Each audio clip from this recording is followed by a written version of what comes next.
Bonjour à tous et bienvenue sur boursicoté.com pour cette nouvelle analyse technique du CAC 40 en clôture, et on termine cette semaine comme on l'a commencé, c'est-à-dire avec des gaps. Tous les jours nous avons eu un gap cette semaine. Regardez l'ouverture de lundi, gap donc baissier comblé, ensuite mardi gap baissier non comblé, mercredi donc gap haussier partiellement comblé, et puis jeudi donc gap haussier comblé, et aujourd'hui gap haussier non comblé, avec une clôture donc haussière, puisqu'au terme de cette séance, le CAC 40 clôture à 5123,26, gagnant presque 38 points et 0,74% par rapport à la séance précédente. Donc c'est assez inédit le fait d'avoir autant de gaps, mais ça montre un petit peu la fébrilité, d'autant que nous avons autant de gaps haussiers que de gaps baissiers dans cette configuration. Ça montre un petit peu la fébrilité et je dirais l'indécision dans laquelle nous nous trouvons actuellement. Malgré tout, du point de vue de la configuration, nous pouvons constater que les cours reviennent ici tester la résistance oblique baissière qui délimite le trend baissier de consolidation que le CAC 40 connaît depuis le début du mois de mai. Donc nous sommes toujours dans cette configuration. Les cours s'affranchissent et franchissent d'ailleurs la moyenne mobile 20 exponentielle sur un gap haussier, mais on a encore une fois un manque de conviction sur cette bougie. Du point de vue des indicateurs, nous avons donc un RSI qui se neutralise, idem pour le stochastique. Le MACD reste sur une dynamique plutôt haussière en repassant ici dans la partie positive de la zone d'évolution de ces histogrammes. Les volumes, même s'ils sont inférieurs à la veille, restent légèrement supérieurs à la moyenne, ce qui est plutôt bon signe ici pour ces deux bougies donc qui sont haussières. Malgré tout, le fait que ces bougies soient assez hésitantes, c'est bien quelque part vient amoindrir la puissance du signal porté par cette hausse des volumes.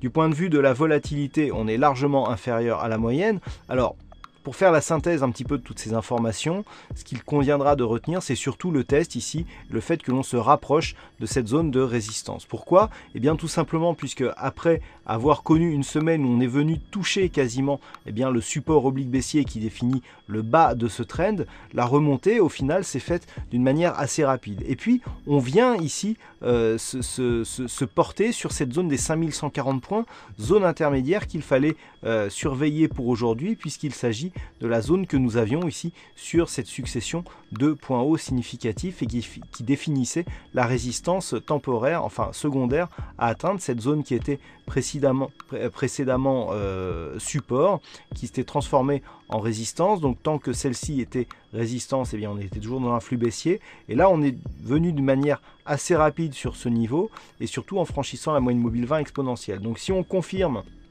la semaine prochaine avec donc une hausse qui permet un franchissement des 5140 et de cette résistance oblique baissière, le signal pourrait être d'importance. Alors nous sommes vendredi, je vous propose maintenant une vue hebdomadaire des marchés. Voilà, en bougie hebdomadaire, alors la configuration ne change pas énormément.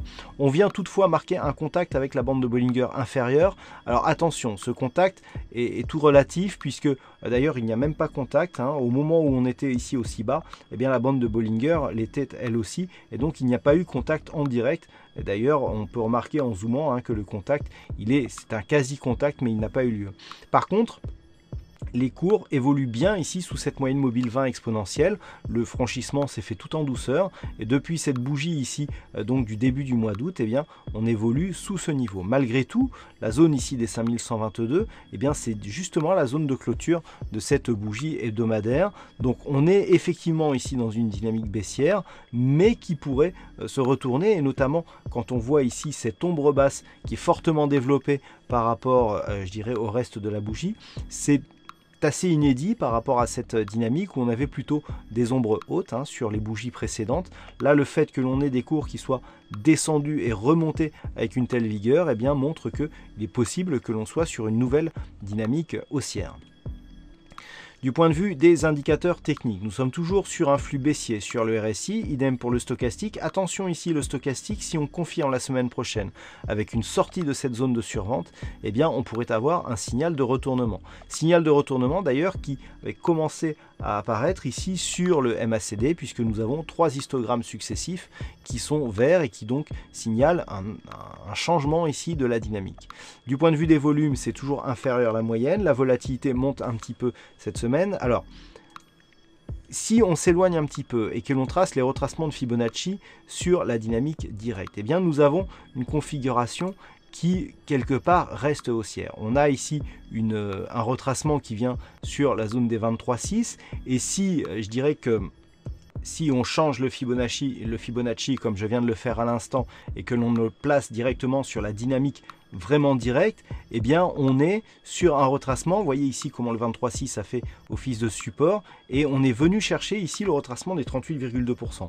Donc même sur la dynamique la plus directe possible, on est toujours sur une phase de consolidation. Certes, il y a rupture ici de la moyenne mobile 20 exponentielle, certes on a eu un quasi-contact ici avec la bande de Bollinger inférieure, mais du point de vue des retracements, il y a toujours une possibilité de repartir ici sur une dynamique haussière, mais il faudra pour cela confirmer une hausse supérieure ici aux 5442 points. Donc la semaine prochaine, eh bien, il va falloir être attentif éventuellement à une cassure de cette zone des 5023 points.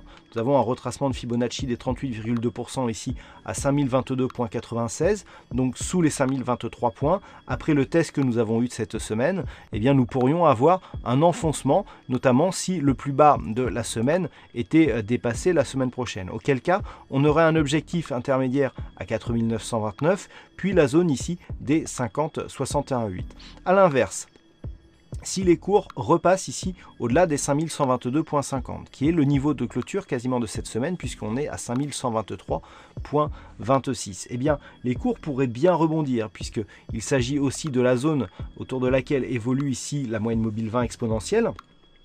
Si on casse ces niveaux, eh bien on changera le flux, on passera ici, suite à l'apparition de cette ombre basse, eh bien sur une évolution un peu plus haussière, de reprise de dynamique, suite à une phase de consolidation, somme toute assez modérée. Donc à surveiller à la baisse un éventuel franchissement ici des 5023 points, et à la hausse, pour une fois sur l'hebdomadaire, on a des niveaux relativement proches, la zone des 5123 points.